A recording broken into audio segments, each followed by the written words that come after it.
જે રીતે ભ્રષ્ટાચારમાં અગાઉ પણ કર્યા, ખુલીને નહીં બોલો ત્યાં સુધી મૂંઝવણ થશે ને લોકોમાં આવી ગેરસમજો ફેલાશે. મનસુખભાઈ ખુલીને ક્યારે બોલશે?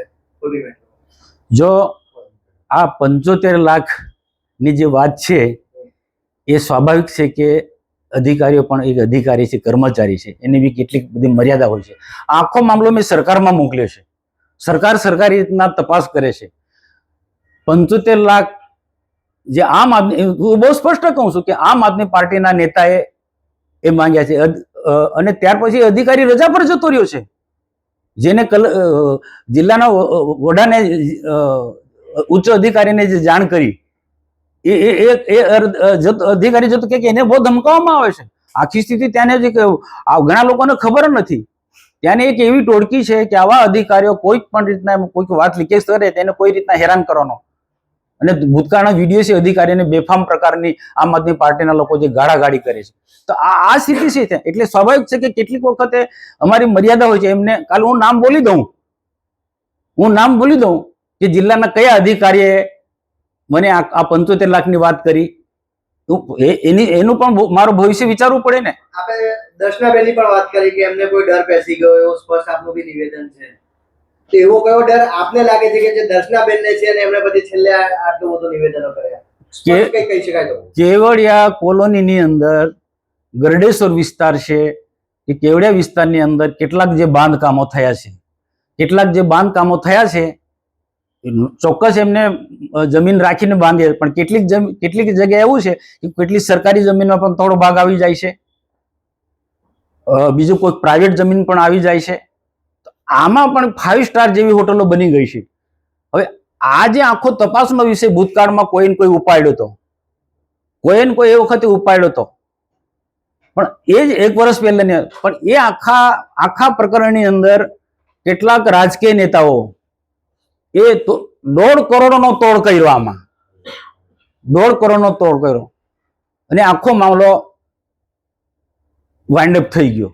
તો આ પ્રકારના જો વિસ્તારની અંદર જે ઘટના ઘટતી હોય તો ત્યાંના ધારાસભ્ય દર્શનાબેનને કેમ ખબર ના પડે? તો આને લઈને હું એવું નથી કહ્યું કે દર્શનાબેનના માણસો આમાં ઇન્વોલ્વ છે, પણ હું ચોક્કસ કહી શકું કે આ જે લોબી છે એ બિલ્ડર લોબી છે, જમીન દલાલો છે કે તોડપાણી કરનારા લોકો જે છે, કે આ જે લોકો એ કોઈને કોઈ રીતના ધારાસભ્ય દર્શનાબેન પર પ્રેશર લાવ્યા હશે તો જ આ પ્રશ્નને ડાયવર્ટ કરે ને. બાકી ખરેખર તો એમને મને સમર્થન કરવું જોઈએ. મહત્વનો પ્રશ્ન તો આ તો બધું ગૌણ છે, પણ મહત્વનો પ્રશ્ન એ હતો કે દેશના પ્રધાનમંત્રી નરેન્દ્રભાઈ મોદી સાહેબના 2 કાર્યક્રમોને લઈને જે ધારાસભ્ય ચૈતર વસાવાએ જે આરોપ કર્યો છે ખોટા ખર્ચા અને મીડિયા સમક્ષ બધી વાતો, એનો જવાબ આપવો જોઈતો હતો દર્શનાબેને. એમના વિસ્તારની અંદર આ બધી ઘટનાઓ ઘટે છે. તો આ કોઈક ને કોઈક પ્રકારે આવા લોકોના દબાણના કારણે બેને આખો પ્રશ્ન ડાયવર્ટ કરવા માંગે છે.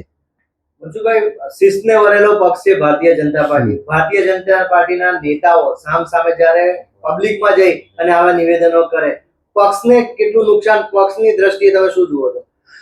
જો મારો એક ઇતિહાસ તમે બધા જાણો છો, ભરૂચના મિત્રો, પત્રકાર મિત્રો તો ખાસ, કે 1998 થી હું ભારતીય જનતા પાર્ટીમાં ચૂંટાઈને જઉં છું. 95 માં સરકારમાં, કેશુભાઈની સરકારમાં મંત્રી પણ હતો. ઠીક છે, કોઈક અમારા કાર્યક્રમ હોય તો કોઈક મિત્રને, કોઈ બિલ્ડરને અમે કહીએ કે ભાઈ આ કાર્યક્રમ, પણ વ્યક્તિગત રીતના ક્યાંક પણ મેં ઉઘરાણું કર્યું નથી. પાર્ટીના શિસ્ત, મૂલ્યો, સરકારનો પારદર્શક વહીવટ મેં હંમેશા ફોલો કર્યો છે. અને એવા ભારતીય જનતા પાર્ટીમાં મારા જેવા અનેક લોકો છે, કેન્દ્રમાં અને રાજ્યમાં, પણ ક્યાંક કોઈક ને કોઈક કેટલાક એવા લોકો હોય કે જે પાર્ટીના શિસ્તને કે પારદર્શકને ના માનતા હોય.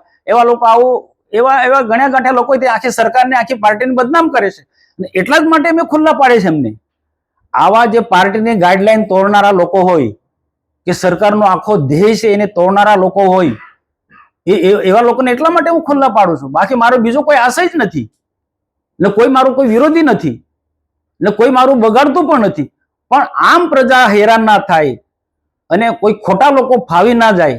હું આટલે દર્શનાબેનને આજે પ્રશ્ન પૂછું કે ચૈતરભાઈ વસાવા આટલા ટાઈમથી ભાજપ વિરુદ્ધમાં, સરકાર વિરુદ્ધમાં, ભાજપના મંત્રીઓના વિરુદ્ધમાં બેફામ બોલે છે, કેવડિયામાં આવીને એક પણ દિવસ ધારાસભ્ય દર્શનાબેન એને જવાબ કેમ નથી આપ્યો? એ પણ મારો પ્રશ્ન છે દર્શનાબેનને. જો મને બધી રીતના દબાવવાના પ્રયત્ન કરતા હોય, મારા પર બદનક્ષીને દવાનો ઠોકવાની વાત કરતા હોય છે, તો પછી ચૈતર વસાવા બેફામ સરકાર માટે બોલે, ભાજપ માટે બોલે છે. એનો નિરંજન વસાવા જિલ્લા પ્રમુખ હોસ્પિટલમાં દોડી જાય ટીમ લઈને, પોલીસ સ્ટેશનમાં જાય, સ્કૂલોમાં જાય, તો એક પણ એનાથી પાર્ટીને ડેમેજ થાય. તો આ વખતે દર્શનાબેન કેમ મૌન રહેશે? મારા માટે એટલા બધા ઉછેડે છે, એ મને સમજે છે કેમ ઉછળે છે, પણ એ આવી જગ્યાએ કેમ મૌન સેવે છે? સ્પષ્ટ ચીમકી છે બદનક્ષીના દાવાની. જો બદનક્ષીનો દાવો થાય તો તમારું પગલું શું રહેશે? જો મેં એટલી જ વાત કરી ને, કેટલાક અધિકારીઓ અમને જે માહિતી આપે છે, અમારા કરતા એમનું મારે વધારે વિચારું છું. એટલે હું સમજી વિચારીને, હું મારા કારણે કોઈ અધિકારી હેરાન ના થાય. બાકી આ 75 લાખનો જિલ્લાના વરિષ્ઠ અધિકારીને ઉપસ્થિતિમાં આ પ્રશ્ન ચર્ચાયો હતો, અને 75 રૂપિયા માંગણી કરે છે એ અંગેનો, તો અમે અમારા જિલ્લાના અધિકારી એમને પણ કે નહીં અપાય, અને અમે પણ ના અપાય, મેં નીલ જિલ્લા પ્રમુખ નહીં અપાય. એના કારણે આ બધું ઊભું થયું છે.